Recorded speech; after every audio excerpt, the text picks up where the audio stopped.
আসসালামু আলাইকুম রহমতুল্লাহি ওয়া বারাকাতুহু। আজকে আমি একটা আমল বলবো। সেই আমলটা হচ্ছে এসিমটা হচ্ছে সেটা মানুষের উপকারের জন্য বলবো। এখন বর্তমানে বিভিন্ন ধরনের মানুষের রোগ হয়। অনেকজন অনেক দুঃখ কষ্ট রোগ নিয়ে অনেক ভোগ করতে আছে, অনেক কষ্ট করতে আছে, রোগ নিয়ে দীর্ঘদিন পড়ে আছে, বিছানার মাধ্যমে উঠতে পারে নাই, ঠিক আছে, সোয়াত আছে। বিভিন্ন মেডিকেলে বিভিন্ন ডাক্তার দেখাইতে আসতে আছে, ডাক্তার কবিরাজ দেখাইতে আছে, বিভিন্ন জায়গায় নিয়ে যেতে আছে। আপনার কোনো রোগটা কোনো মতে সুস্থ হয় না, ঠিক আছে। কেউ 10 বছর, 5 বছর, 20 বছর, 25 বছর, 7 বছর, 8 বছর, 3 বছর, 2 বছর, 6 মাস এই জিনিসটা আমার রোগ নিয়ে ভুগতে আছে। রোগ নিয়ে অনেক জ্বালা যন্ত্রণার মাধ্যমে আছে। যার দীর্ঘদিন রোগ হয় বা শুয়ে থাকে রোগ নিয়ে, সে বলতে পারবে যে তার কত যে কষ্ট, কত না কষ্ট হয়। তাদের জন্য বলতে আছি। অনেকজন এই ধরনের রোগ নিয়ে কষ্ট করতে আছে।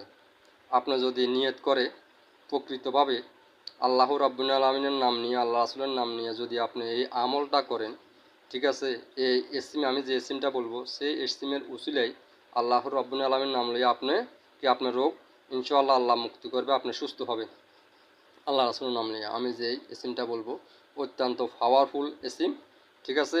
এই এসিমটা যদি আপনারা আল্লাহ রাব্বুল আলামিনের নাম নিয়ে যদি আপনি প্রথম নামাজ কালাম পড়বেন, অজু কালাম বানাবেন, অজু কালাম বানায় কী করবেন, আপনি নামাজ পড়বেন। যদি আপনি শোয়াত থাকেন তাহলে আপনি কী করবেন, আপনি যখন শোয়াত থাকবেন আপনি তো কিছু বলতে পারবেন না।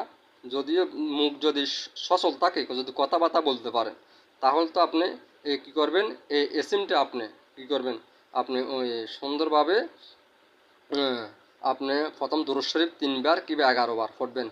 পড়ার পরে কী করবেন, এরপরে আপনি মনে মনে এই এসিমটা জপতে থাকবেন। আমি যে এসিমটা বলবো সেই এসিমটা আপনি জপতে থাকবেন। জপার পরে কী করবেন, আপনি যদি কেউ বা আপনার ঘরের মাধ্যমে যদি কেউ মনে করেন নামাজ কালাম পড়ে, এই ধরনের কেউ থাকে, ঠিক আছে, আমলদার লোক দেখা যাইতেছে উনি নামাজ কালাম পড়ে, আজান দেয়, আজান দেওয়ার পর ওনার গা চটবেট হয়ে যায়, জ্বালা যন্ত্রণা হয়ে যায় নামাজ কালাম পড়ার জন্য, ঠিক আছে। যত বড় ভয়ঙ্কর কাজ থাকুক না কেন ওই কাজটা ছেড়ে তে কী করে, যখন আজান শুনে, আজানের ডাক শোনা মাত্র তে নামাজের জন্য প্রস্তুত হয়ে যায়। এই ধরনের আপনার ঘরের মাধ্যমে যদি কোনো ব্যক্তি থাকে, তাহলে কি করবেন, তাকে বলবেন নামাজের নামাজের মাধ্যমে যখন উনি নামাজ পড়া শেষ, তাকে 1 গ্লাস পানি নিয়ে দিবেন। ওই লোক কী করবে, প্রথম দুরূদ শরীফ 11 বার পড়বে,